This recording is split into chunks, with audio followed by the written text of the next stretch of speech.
Good morning. Look at this burned out area. A big fire took all this out about, was it 5 weeks ago? About that. And look at the growth coming back. This was all burned 5 weeks ago, people. Look at that. And even up here, some of this stem obviously kept a lifeline. And you see a new growth up here. It's fascinating, isn't it? And look at all the growth coming here. So we will never see this site. I presume never is not the right word, but for a long time we probably won't see this site again in all its nudity. Here, completely visible. Here's another one, the same type of plant. And there it's coming back to life. And you have all these little ones, and they're already up a couple of weeks. Oops, sorry about that, people. Are you okay? Nobody got hurt? The phone flipped around on me there. I wasn't careful enough as I moved it. That's fascinating, isn't it? How this growth comes back again. And there's also language. Oh, look at all these little guys. I wonder how they survived the fire. If they were underground, if they came back afterwards.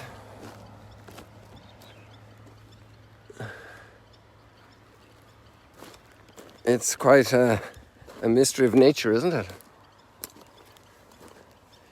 This capacity of regeneration.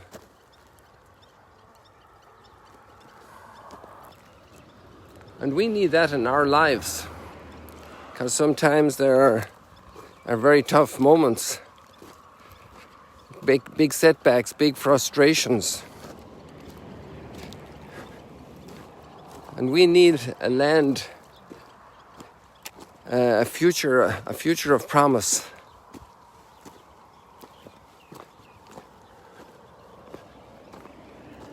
Today we have the extraordinary figure of Moses, the last reading about Moses in the Pentateuch, chapter 34 of Deuteronomy. And such a character. I mean, how many people his name is marked in history like Moses?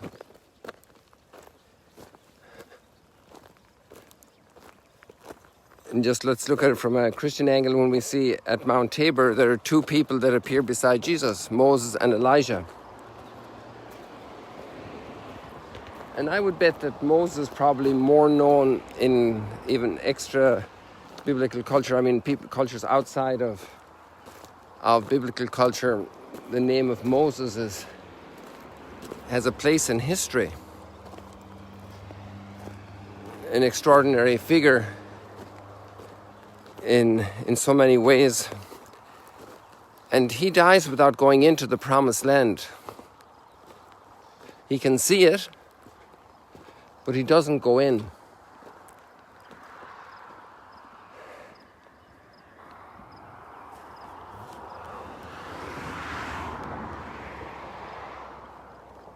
So many frustrations in life, so many things we don't accomplish.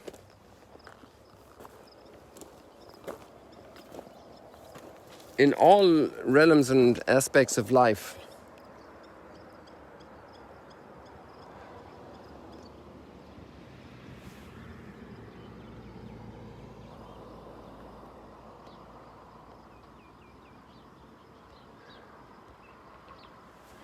Setbacks.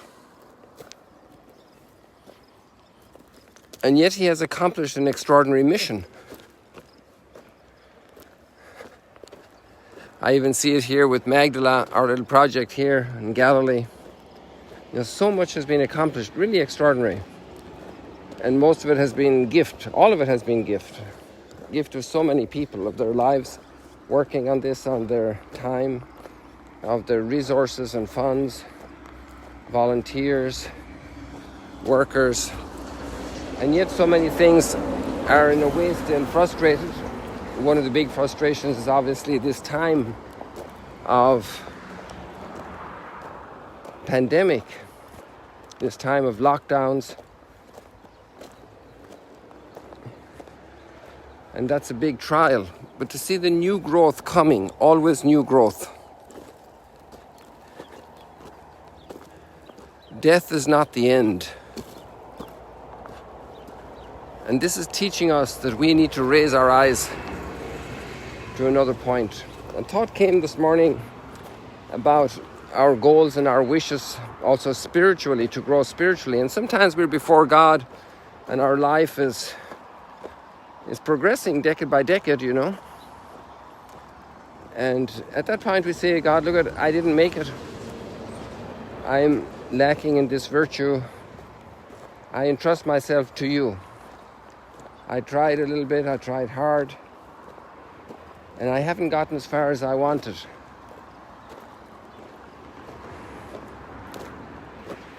And there's the great act of trust.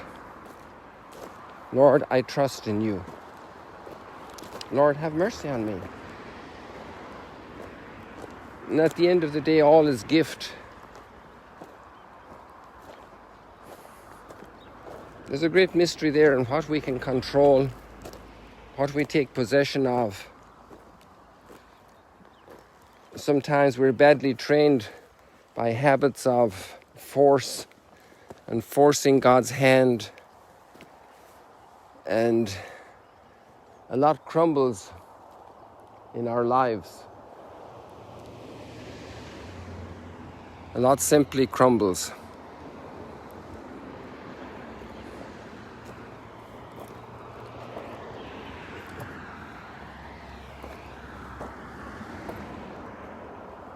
To let God lead us. And this was Moses' challenge, because it's that one fact: you did not show my sanctity to the people. And of course Moses showed God's sanctity in many occasions, many times. There's a big mystery here of collaboration with God, of the Abraham type as well, you know. These people of extraordinary faith. And that itself is a blessing from God. Oftentimes I focus on these stones here. See, that particular stone stands unique among the others because it's cut. It's an ashlar. And there are quite a few of these all along here. In another month or two, they'll be completely covered with brush. And we won't see them again. This will all grow. Hey, we already have flowers here after the fire. Look at that. They're capers. Wow, our beloved capers.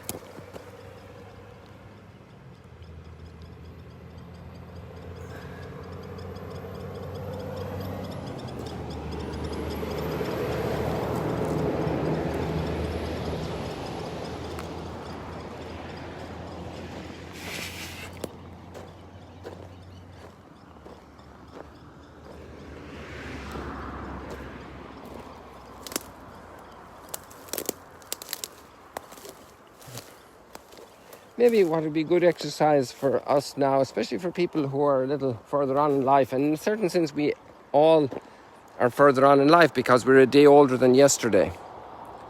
And we don't have a guarantee for tomorrow. In that sense also, we don't control the future. And just to put that trust in the Lord and say, Lord, I'm experiencing a deep frustration in this.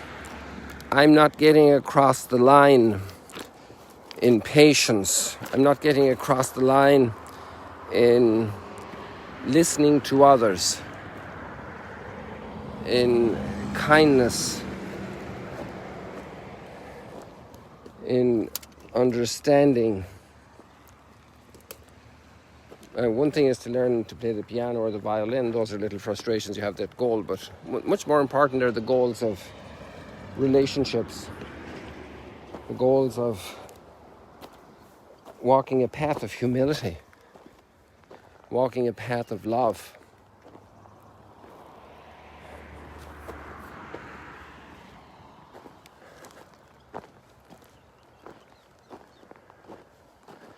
Walking a path of kindness.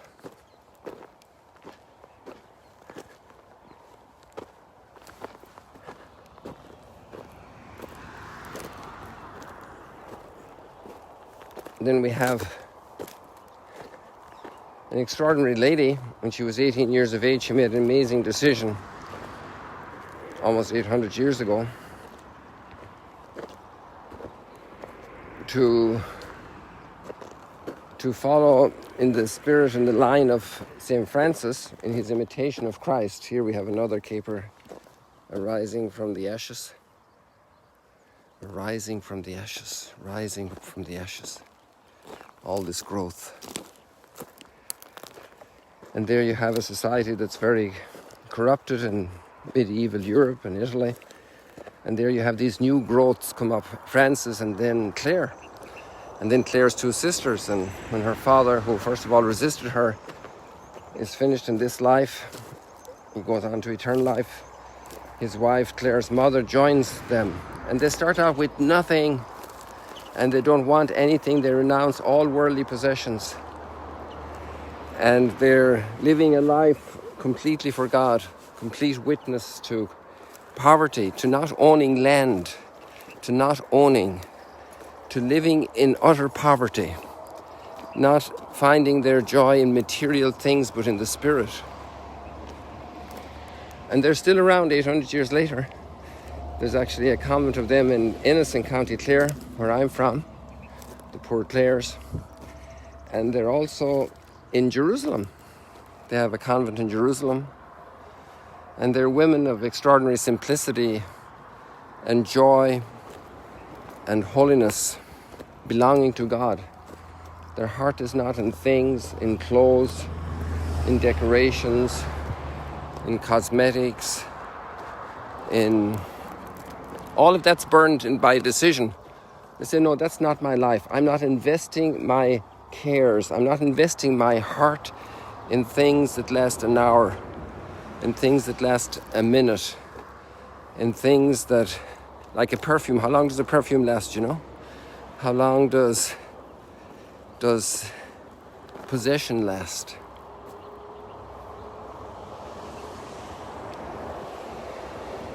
In the way our whole life is like a minute.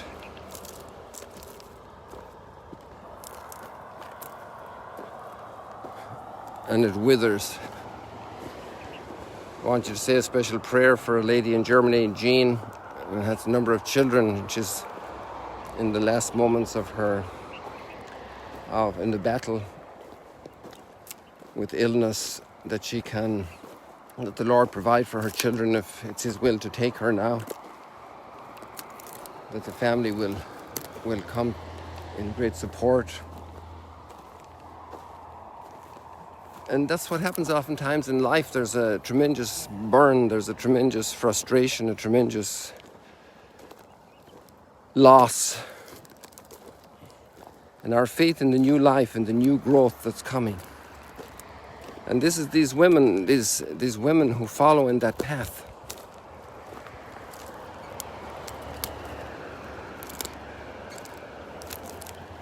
If all of this is too much for you this morning and not the right kind of tobacco you want to chew on, which some people don't like that image, so I'm sorry. Well, there's another beautiful thought there in the gospel, which is also very challenging. And it's how to address people who cause us trouble, who are going down a wrong path, who are doing the wrong things. A friend, a colleague, a neighbor. And this requires a lot of beautiful relationship. It's easy to go and condemn, but to have a relationship of friendship, a relationship of love, the context of helping somebody out of a problem. And then one person goes and speaks in that love.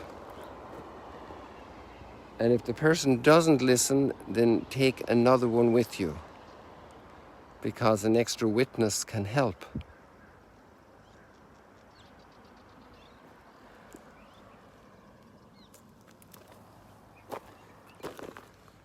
Take 2 or 3 with you.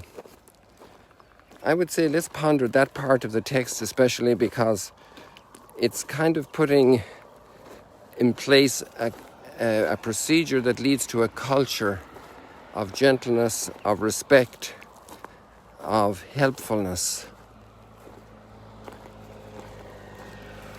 How can we help? Where would you like support?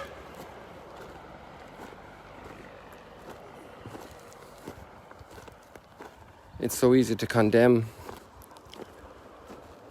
to protest.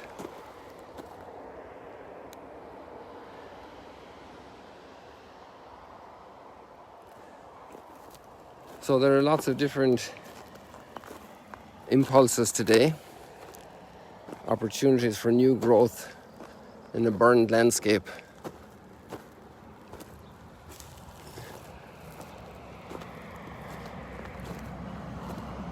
Even the birds are flying through here now.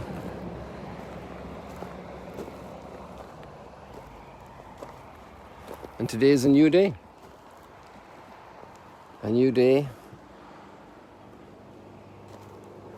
for beautiful thoughts, for good thoughts, for uplifting thoughts, and for doing good to somebody that's a little bit down in my family, a little bit in trouble, or just going along the normal humdrum and bringing that little inspiration of joy, of support, of appreciation, of friendship.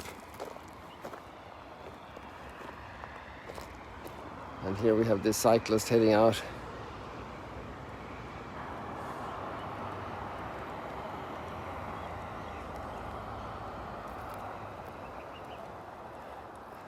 And with that, I think you're in a hurry to get going, so we'll say goodbye. God bless you on your way. See you later, alligators.